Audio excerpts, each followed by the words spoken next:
Bismillahirrahmanirrahim. Assalamualaikum warahmatullahi wabarakatuh.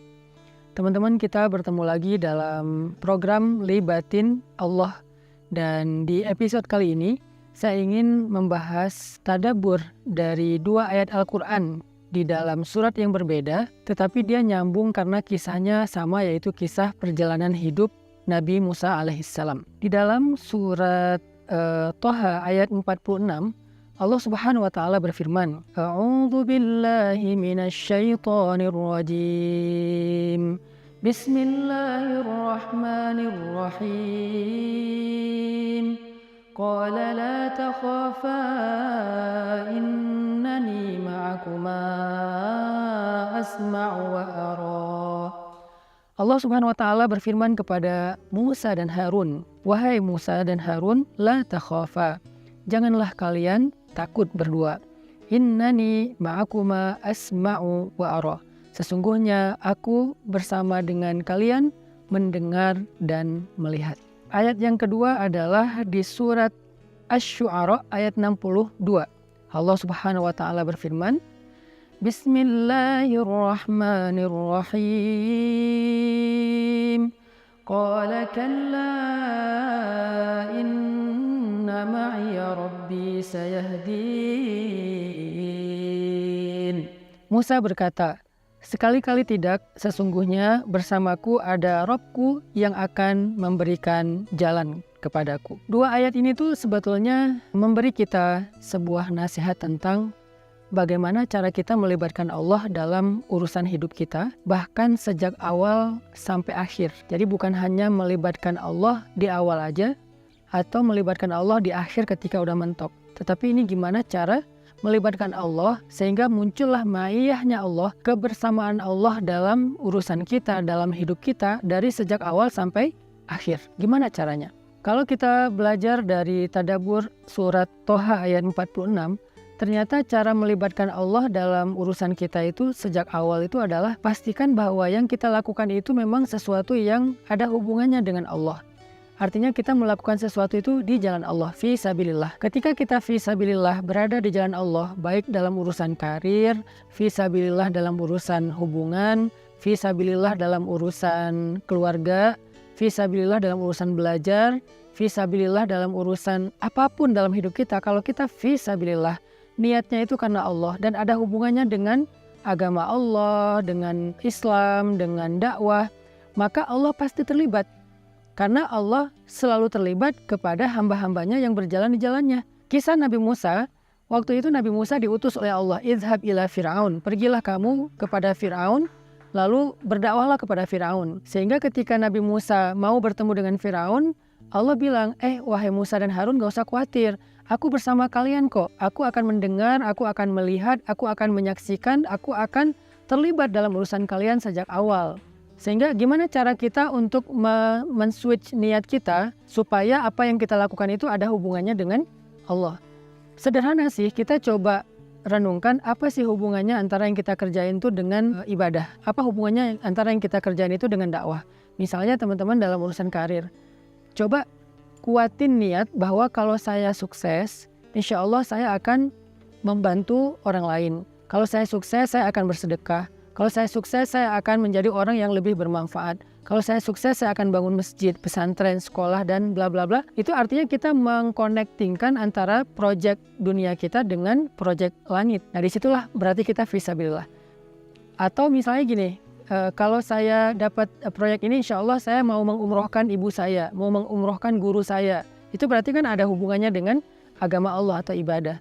Atau misalnya kalau nanti saya misalnya nikah sama dia, saya pengen belajar bareng dia untuk lebih dekat kepada Allah. Saya pengen ke taklim bareng. Saya pengen tahajud bareng.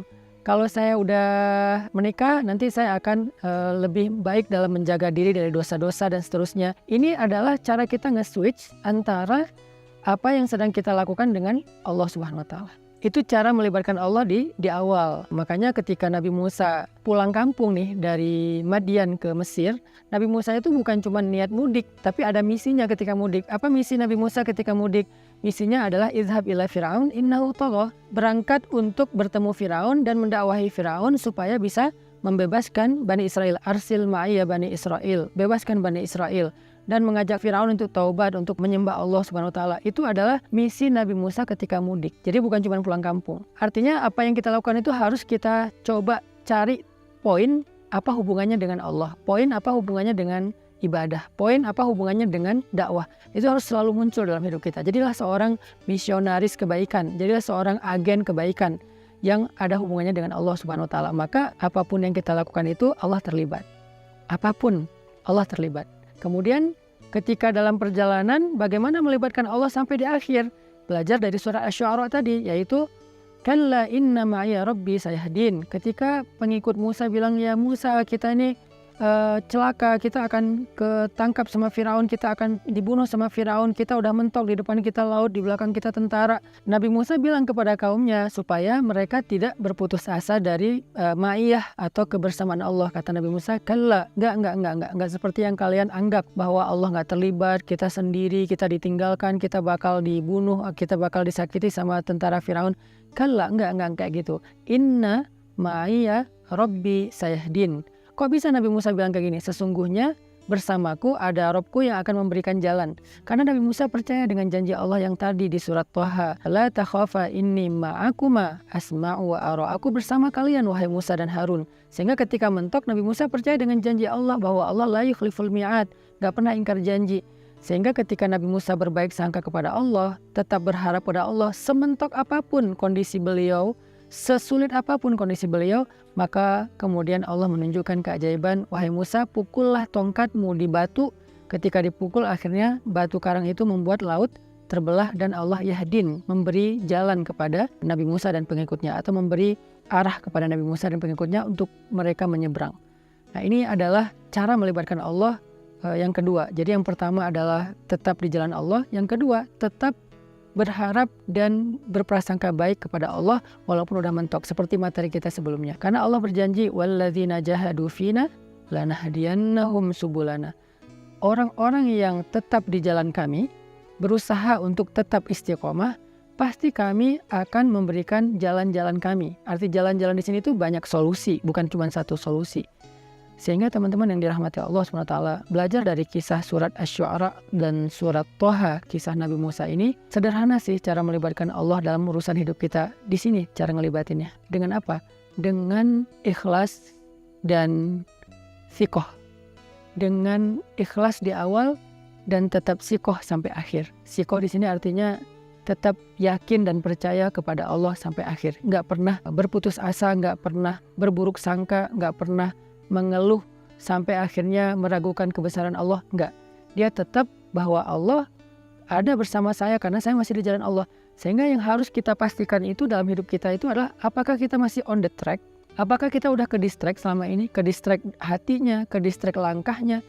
Yang harus kita pastikan bahwa kita masih di sini, kita masih di jalan Allah.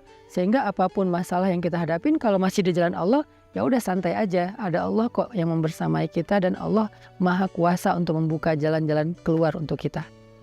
Nah, mudah-mudahan ini bisa menjadi materi lanjutan dari libatin Allah yang kemarin. Kalau mentok kayak gimana? Bahkan kali ini kita membahas dari sejak awal seperti apa. Belajarlah dari surat Asy-Syu'ara dan surat Thaha, kisah Nabi Musa alaihissalam. Barakallahu fikum.